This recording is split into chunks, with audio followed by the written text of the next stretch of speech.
Sorry, ma'am, this card is declining. I froze, then quickly inserted another card. The terminal beeps. Looks like this one isn't going through either. What? Stealing myself, I dialed my husband. Carter, didn't your direct deposit hit yet? Chloe is completely out of formula. His voice was ice cold. I am not the only one responsible for this household.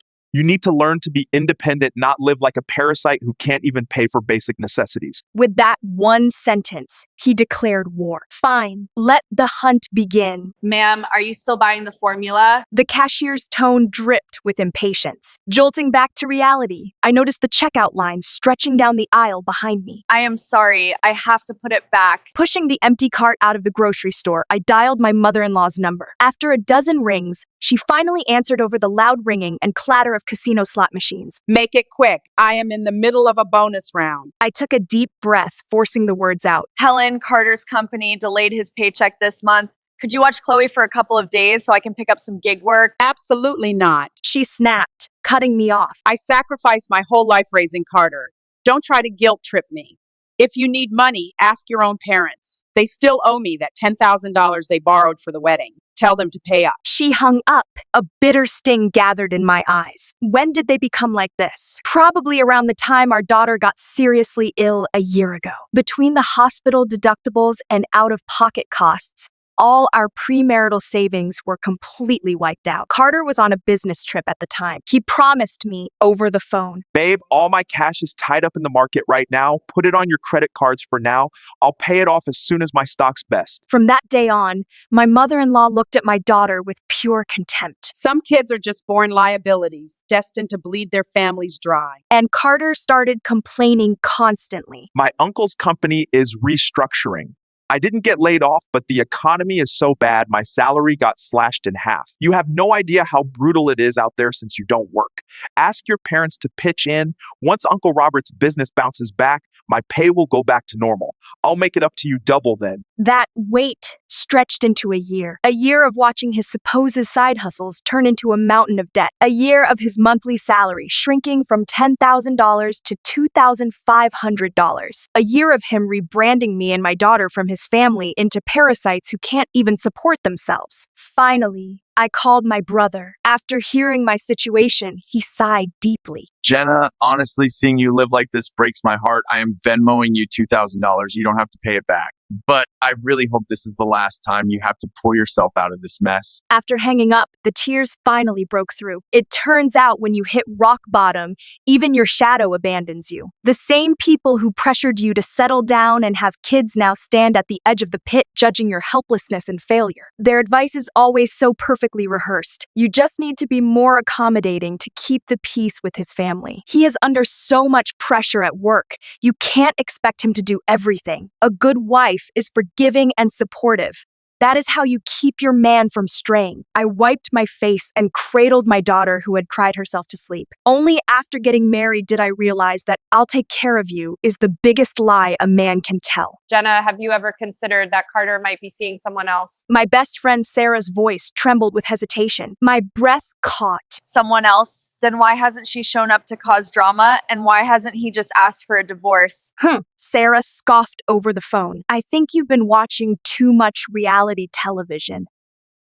In the real world, when there is an affair, the husband, the mistress, and even the mother-in-law will all conspire to hide assets and screw over the wife.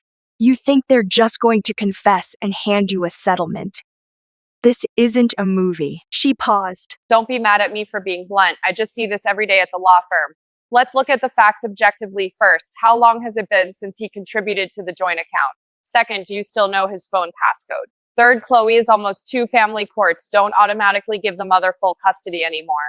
You are running out of time. Then what should I do? My voice shook with panic. Should I hire a private investigator? A private investigator? Sarah let out a bitter laugh. What money? A legitimate effective pie requires a massive retainer, easily 10 grand just to start, and the hourly fees are a bottomless pit. Plus, if they get evidence illegally, it gets thrown out of court for privacy violations. Worst case scenario, Carter could sue you for it. A chill ran down my spine. Then what do I do? How much cash do you have to your name right now? About $750. I just had to put formula back on the shelf. Okay, from this second on, do not touch a single cent of that money. That is your emergency war chest. I am going to introduce you to a senior partner at my firm.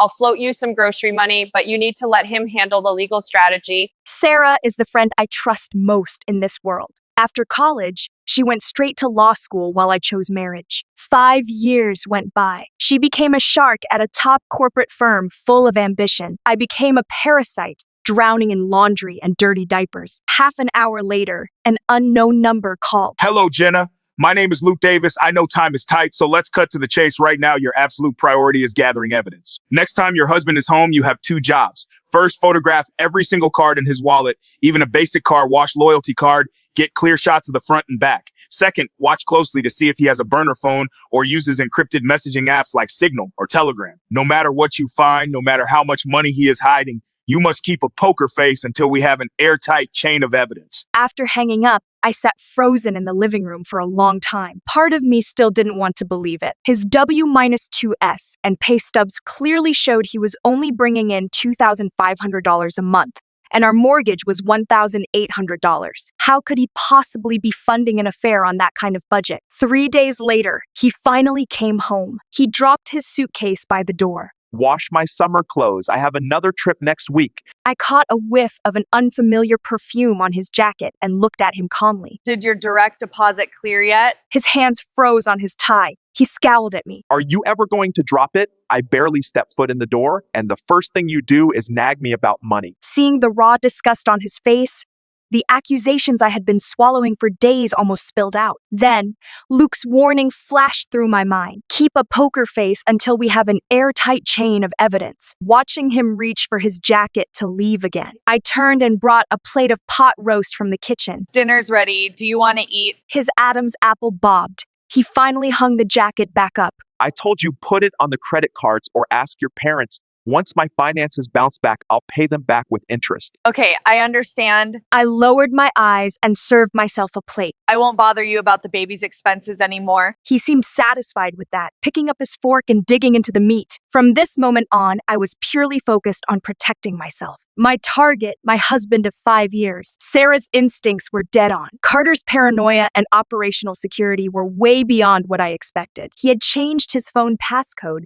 so I had to wait until he was dead asleep to unlock it using his thumbprint. His text threads were wiped clean. His contacts looked completely normal. His Venmo and Cash App histories were empty, and every trick I'd read about online, checking Amazon delivery addresses, Expedia hotel bookings, shared Apple ID logins, all yielded nothing. I leaned against the wall, staring at his sleeping silhouette in the dark. Our daughter was 2 years old. Our joint accounts had been bled dry under the guise of bad stock picks, corporate pay cuts, and loan repayments. Every cent I had saved before the marriage, plus the money my parents gifted us, was gone. 5 years. Over 1,800 days and nights. What was his endgame? Did you get the pictures? Dawn had just broken when Luke's text popped up. I did, but he is being incredibly careful. There wasn't a single debit card, credit card, or even his driver's license in the wallet. Can we still subpoena his bank records? His reply was instant. Subpoenas take time. First, tell me exactly what was in the wallet. I sent him the photos. A Shell gas card, a Target gift card, a couple of Starbucks and bakery reloadable cards, nothing else. Staring at the empty card slots in the photos, that crushing helplessness washed over me again. Does this mean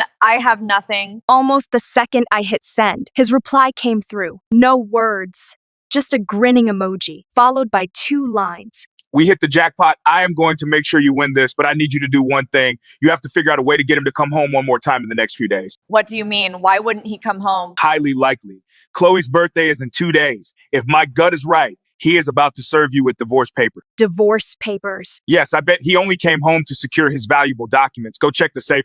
The house deed and car titles are probably already gone. My stomach dropped. I rushed to the closet and opened our fireproof safe. Sure enough, every important document had been cleared out. Okay. Luke's next text snapped me back to reality. Follow my instructions exactly. Go out and buy the exact same gift cards shown in those photos. I took a deep breath and drove to the gas station. I bought a $200 Shell gift card matching the photo. Next, I went to Target and bought a $500 gift card. Then a $50 prepaid card from the bakery. Watching my checking account balance plummet to almost zero, my fingertips went numb. Still, I took another deep breath and dialed Carter's number. Carter, it is Chloe's birthday tomorrow. Should we invite your parents over for dinner? Silence hung heavy on the line for several seconds. There is no need, Jenna. His voice was eerily calm. I want a divorce. All the words I had prepared choked in my throat. What did you just say? My lawyer will be sending over the divorce papers tomorrow.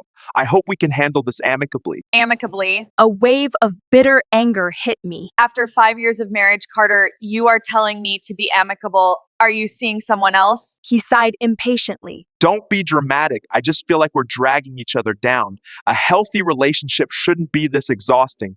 I expect you to handle this with some dignity. With that, he hung up. Tears instantly blurred my vision. He had finally shown his hand. The excuses he had fed me to keep me docile, the pressure of the mortgage, the bad economy, his career struggles were completely shattered. The illusion was gone, leaving me without even a shred of self-deception to cling to. How much is a woman expected to endure? 9 months of pregnancy, the agony of labor, stripping away your own dignity just to beg for a can of baby formula. And right when you think the storm is finally passing, you realize the person who was supposed to be pulling you into the lifeboat had already smashed the oars and kicked you into the abyss. My hands shook as I texted Luke. He is not coming back to the house. I lost my window. Less than 10 seconds later, my phone rang. Stay calm, Luke said.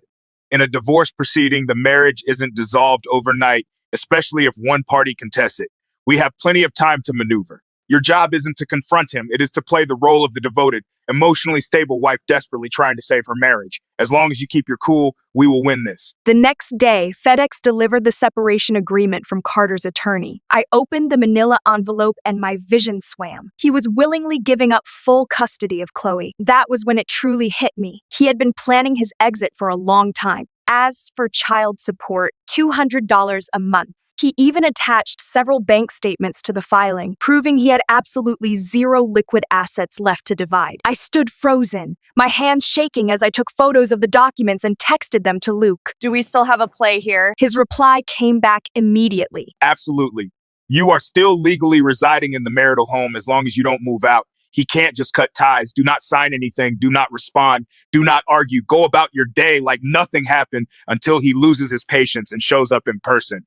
That is our window. Sure enough, a week later, after I ignored a barrage of his calls and hostile texts, he finally showed up. The sound of his key turning in the deadbolt echoed through the living room. I took a deep breath and, as I had done 1,000 times before, walked over to take his coat. I made your favorite pot roast. Go wash up and we'll eat. He stood rigid, looking at me with eyes like ice. Jenna, are you seriously going to drag this out and humiliate us both? I met his gaze, my voice completely steady. If yelling at me would get you what you want, you wouldn't be standing here, Carter. I don't care what you have going on outside this house. This is my home with my daughter. We are going to stay right here and wait for you to come to your senses. The last shred of fake civility vanished from his face. I've already listed this house with a realtor. You won't be squatting here much longer. I nodded and pulled out a chair at the dining table. Dinner is getting cold. Chloe and I aren't picky. Just make sure you find us a decent apartment to rent. Carter stared hard at my face, trying to read me. Yes, it was true. A year ago, the threat of selling our home would have sent me into a hysterical panic.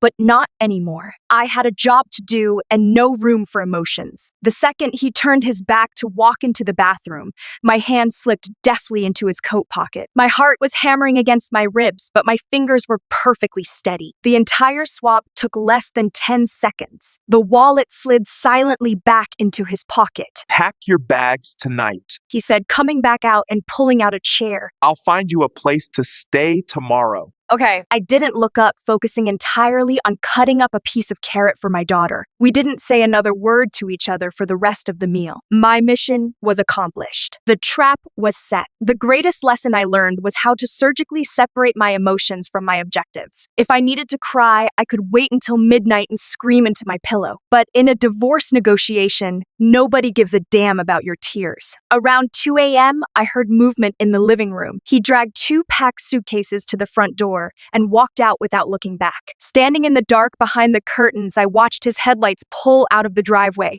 Surprisingly, I felt absolutely nothing. It turned out I could accept the failure of my marriage. I could accept that my husband didn't love me anymore. He simply wasn't as important as I had built him up to be. At dawn, I texted Luke. Mission accomplished. His reply came instantly. Excellent.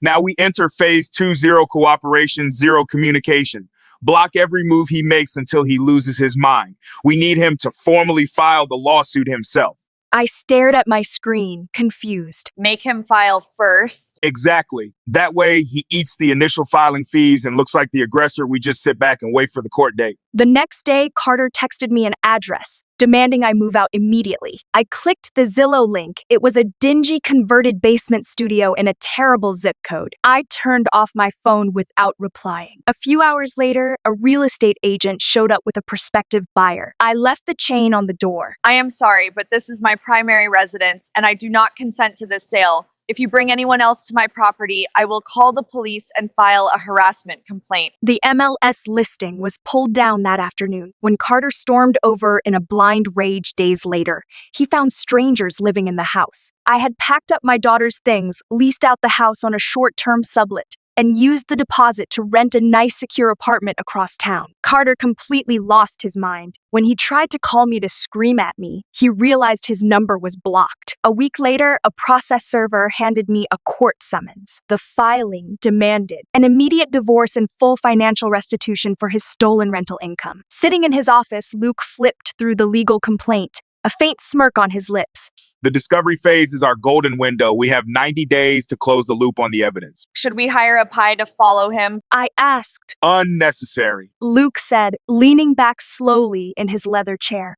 You don't need to do a thing. 24 hours before the deposition, I'll give you your final instructions. At the settlement conference, we finally came face to face. Carter lunged and grabbed my arm in a vice grip. Jenna, you blocked my number? You rented out my house? Are you psychotic? Seeing me wince, Luke stepped right into Carter's personal space, forcefully prying his hand off my arm. Mr. Joe, keep your hands to yourself. We are in a courthouse. Carter sat across the conference table, his face flushed with rage. Luke slid a settlement proposal across the table. Our demands are straightforward. First, a lump sum relocation fee to cover my client's housing transition. Second, given your documented failure to contribute to household expenses over the past 2 years, we are demanding upfront lump sum child support calculated at the state maximum until the child turns 18. Carter let out a sharp, mocking laugh. Jenna, are you completely broke and desperate? You expect me to hand over 20 years of rent and 16 years of child support up front? You are out of your mind. Luke calmly snapped his legal folder shut. Since mediation has failed, we will see you in front of the judge. Exactly 24 hours before the trial, Luke called me. Do it now. Check the online balances of every single gift card, gas card, and prepaid card you bought. On it. I said. The moment of reckoning had arrived. I logged into the customer service portals and checked the serial numbers. The results were perfect. Aside from $3.8 left on the bakery card, the $200 Shell card and the $500 Target card had been completely drained. Just as I thought, Luke's voice buzzed with adrenaline. Go to the police precinct right now, file a report for stolen property and unauthorized fraudulent charges. Give them the card numbers, your original receipts, and the zero balances. I'll meet you in the lobby. Watching the Target security footage at the precinct, I finally saw the woman he had been hiding. On the screen, the two of them walked side by side. Carter naturally carried her shopping bags, held her coat, and then laced his fingers through hers. As they talked, he looked at her with this intense, lingering devotion. It was a look of pure focus and tenderness that I hadn't seen in years. A dull ache spread through my chest. He was still fully capable of love. It just didn't belong to me anymore. Luke stood beside me, taking notes. The investigating detective pointed his pen at the couple on the monitor. Ma'am, do you recognize this woman? I shook my head blankly. I've never seen her before in my life. Luke smoothly stepped in. Detective, my client doesn't know the suspect. The core of our complaint is that financial instruments purchased by my client were stolen and drained without her consent. As for the identity of the perpetrators on that tape, that is for the police department to investigate. Because it was an active theft investigation, the police quickly pulled the Shell station security footage as well. The stolen gas card had been used to fill up 2 vehicles. One was Carter's SUV. The other was a white sedan belonging to the woman. While the pump was running, the camera caught Carter's hand slipping intimately under her skirt. The detective snapped his notebook shut and looked at his partner. Run the plates on that white sedan. Let's get a name on her. Luke's elbow nudged my ribs, barely perceptible. I instantly took the cue. I leaned closer to the monitor, gasping in feigned shock. Wait, detective, hold on. That man by the pump from the side profile, that looks exactly like my husband. Luke immediately put his hands up. Well, this changes things, detective. If the individual using the stolen cards is indeed my client's spouse, this is clearly a domestic misunderstanding over marital assets. We would like to formally withdraw our criminal complaint to avoid wasting police resources. We will handle this civilly in family court. We sincerely apologize for the mix-up. The detective scowled, scribbling in his file. You folks need to communicate better about your finances. Don't waste my time with domestic squabbles again. We signed the withdrawal paperwork and practically sprinted to the car. Once we were inside, Luke fastened his seatbelt and grinned. We just got high-definition, timestamp surveillance footage of his infidelity. Completely free of charge. You don't always have to kick down a hotel room door to prove adultery. But is a judge really going to penalize him in the divorce just based on some security footage of him holding hands and buying gas? Adultery alone won't shift the financial settlement that much, Luke said, his eyes gleaming. But we didn't just prove he is cheating. We proved he is spending hidden assets on his mistress. The footage isn't the final bullet. It is the key to unlocking the real weapon. He enunciated each word perfectly. A judicial subpoena for his corporate financials. The night before the trial, Luke filed an emergency evidentiary motion. The defense wouldn't see the exhibits until the bailiff literally handed the folder to Carter's lawyer in open court. They were walking into an ambush. The judge's gavel fell, and Carter's attorney came out swinging. Your Honor, due to severe corporate downsizing, my client's monthly income has plummeted from $10,000 to just $2,500. At the same time, he bears the sole financial burden of the mortgage on his premarital property. He is functionally insolvent and had no choice but to attempt to liquidate the real estate. However, the respondent, Jenna Joe, not only refused to vacate the premises, but illegally sublet my client's premarital property and pocketed the cash. Her actions have caused severe financial damage to my client. Therefore, we ask the court to immediately grant the divorce, award the home to my client, and order the respondent to pay full restitution for the stolen rental income. The courtroom fell silent. Carter shot a smug look across the aisle at me. He was waiting for me to explode, to jump up and scream, to play the part of the hysterical, greedy wife. But I just sat there perfectly still. My silence clearly unnerved him. The judge looked over her glasses at us. Counsel, does the respondent have a rebuttal? Luke stood up, buttoning his suit jacket. Your Honor, we will address the breakdown of the marriage and the sublet of the marital home shortly. But before we do, I request permission to ask the petitioner a few direct questions under oath. The judge nodded. Proceed. Luke turned to face Carter. Mr. Joe, your attorney just stated on the record that you are facing severe financial hardship. So, aside from your primary checking account, do you possess any other accounts, trusts, or financial instruments holding substantial value? Carter frowned. Number. So your liquid assets are effectively zero, correct? Correct. Carter snapped, clearly annoyed. Second question. Luke flipped a page in his legal pad. You claim the marriage broke down due to financial stress. Over the last 2 years, did you make any large, non-routine expenditures that were entirely unrelated to your household or your child? The courtroom went quiet. Carter's lawyer immediately stood up to object, but Luke cut him off. The petitioner is under oath. He can answer a simple yes or no. Carter narrowed his eyes. Number. Every dime I made went to bills and debt. My bank statements prove it. Luke smiled. Since the petitioner insists he made no outside expenditures, we would like to submit Exhibit A to verify the authenticity of his financial disclosures. He pulled a flash drive from his briefcase. Your Honor, this contains 3 timestamp surveillance videos. As they were obtained via an active police investigation just yesterday evening, we have included the police report receipt to justify the late admission into evidence. The bailiff handed the laptop to Carter's table. The moment the video started playing, the blood drained from Carter's face. First clip, the Target checkout lane. Carter was standing next to a beautiful brunette. Their cart was loaded with expensive electronics, imported wine, and premium groceries. He had his arm wrapped tightly around her waist. Second clip, the Shell station. A white sedan was parked at the pump. Carter stepped out of the passenger side, swiped a card to pay for the premium gas, and climbed back in. The high-angle camera clearly caught him aggressively making out with the female driver before pulling away. Luke paused the footage right there. A heavy silence fell over the courtroom. third clip, the local bakery. We hadn't even needed the cops for this one. The teenage barista had gladly handed it over. Carter and the woman were picking out a custom cake. The absolute adoration in his eyes as he looked at her was undeniable. The screen went black. Dead silence. Your Honor, this is a blatant trial by ambush. Carter's lawyer yelled, jumping to his feet. Opposing counsel intentionally withheld this to create a circus. Counsel, lower your voice and sit down. The judge barked, glaring over her bench. Carter was frozen in shock. His lawyer yanked on his sleeve, pulling him back into his chair. Your Honor, Luke continued smoothly. Given the petitioner's perjury regarding his finances and his documented high-value expenditures on his mistress, Miss Lauren Davis, we are formally requesting a forensic audit of all financial transactions between Mr. Joe and Miss Davis. Carter's lawyer shot up again. Objection.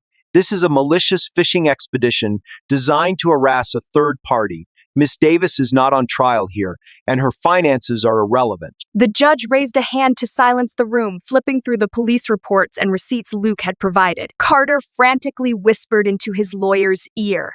The lawyer stood up, looking panicked. Your Honor, given the sudden introduction of this material, we request an immediate recess to confer with my client. Out in the hallway conference room, Carter cornered me, his eyes bloodshot with rage. Jenna, I never thought you'd stoop so low. You swapped the gift cards in my wallet.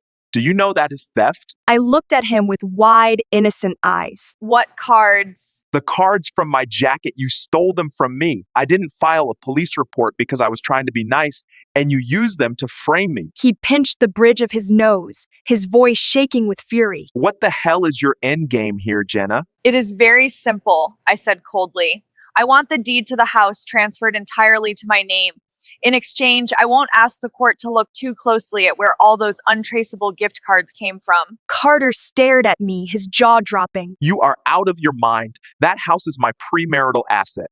I bought it before I ever met you. You are trying to extort me. Oh, okay then. I waved my hand dismissively. Forget I asked. We can just let the judge dig through your finances. See you back in there. Luke snapped his briefcase shut. Works for me. But what I didn't expect was for Carter to immediately file a motion to dismiss his own divorce petition. He was terrified, but at this point, who was suing whom didn't matter anymore. The water was already bleeding, and the sharks were circling. Carter worked for a mid-sized logistics company owned by his uncle Robert. 2 days later, Luke filed a massive subpoena against the company itself, demanding a full forensic accounting of every single dollar, bonus, and fringe benefit paid to Carter over the last 3 years. As expected, Uncle Robert's corporate lawyers moved fast. The very next day, they served us with a sworn affidavit. It declared that Carter's W-2 income was 100% accurate, detailing his $30,000 base salary and a few standard healthcare subsidies. On paper, it was flawless. Luke and I looked at the affidavit and smiled. They had taken the bait. We now held 3 pieces of the puzzle. 1.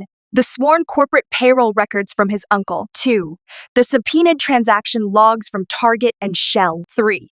The serial numbers of the gift cards Carter had been using. I formally filed my own divorce petition, armed with the judge's signature. We cross-referenced the data. On Luke's monitors, the evidence was glaringly obvious. Carter's loyalty rewards account, Lauren's loyalty account. We matched Carter's loyalty rewards account and Lauren's loyalty account to the exact serial numbers of the gift cards used for all those high-value purchases. It was basic accounting math. When we laid the spreadsheets side by side, there was a massive, fatal discrepancy. The gift cards Carter was spending thousands of dollars on did not exist anywhere on his uncle's sworn corporate payroll records. Now, Carter had to explain where thousands of dollars in untraceable gift cards were coming from. The trap had snapped shut. Either Uncle Robert committed perjury and corporate tax fraud by paying his nephew under the table in gift cards to avoid taxes and child support, or Carter was embezzling the cards from the company. It was a legal checkmate. I didn't need to fight over bank statements anymore. That was too slow, too civilized. By exposing the corporate slush fund, we had dragged this divorce straight into IRS audit and felony tax evasion territory. It was a daylight robbery, using the strict rules of family court to force them into a corner where every exit led to federal prison. Carter's arrogance evaporated instantly. When his uncle's corporate lawyers realized they had submitted a fraudulent affidavit, they withdrew as counsel immediately to save their own licenses. The first person to show up at Luke's office begging for a deal wasn't Carter or his mistress. It was Uncle Robert. Jenna, sweetheart, I think there has been a terrible misunderstanding. The older man sweated, sitting across from me. Look, things have gotten completely out of hand. A prolonged legal battle isn't good for anyone. Tell me, how can we make this go away? I looked at him. This was the same man who had given a toast at my wedding, praising Carter for finding such a devoted wife. Now he looked like a terrified stranger. Robert, there is no misunderstanding. Over the past 3 years, Carter's reported salary dropped from $120,000 to $30,000.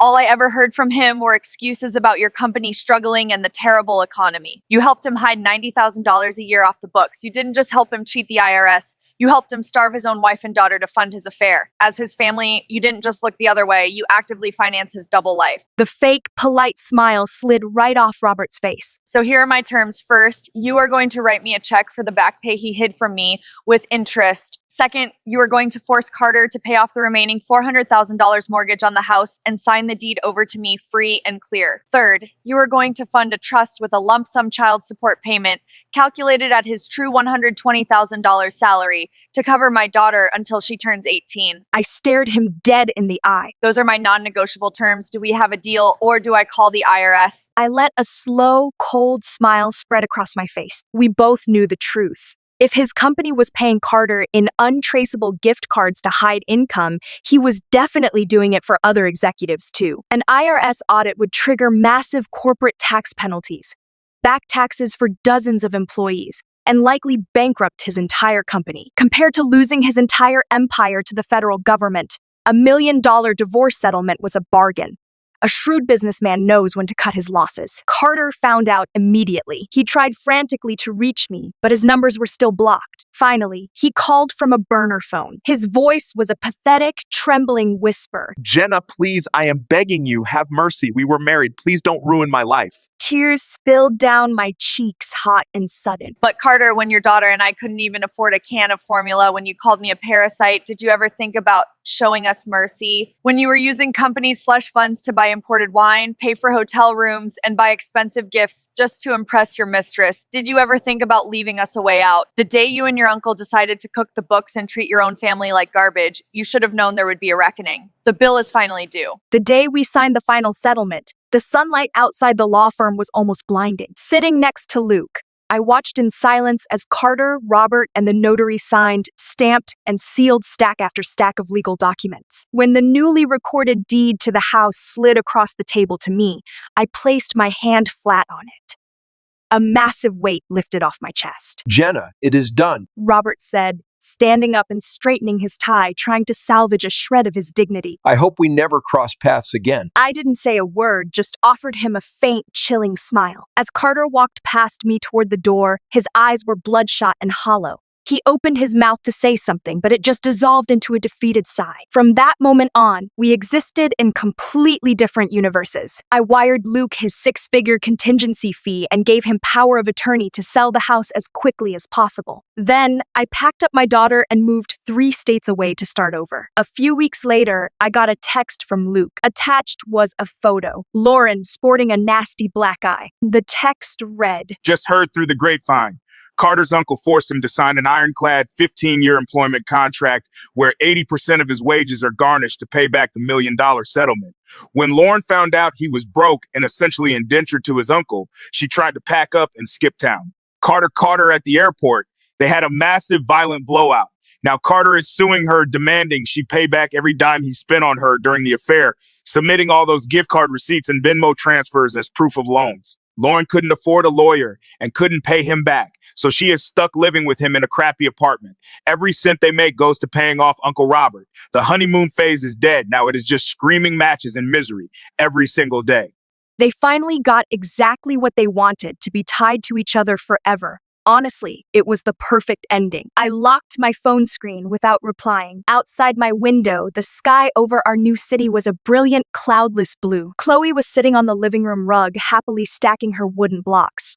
The morning sunlight caught her soft hair, making it glow like a little halo. Once, I thought sacrificing myself for a marriage was just what women were supposed to do. Now, I know the truth. Holding the keys to your own life and financial independence is the greatest gift you can ever give yourself. The hunt was finally over, and my new life was just beginning.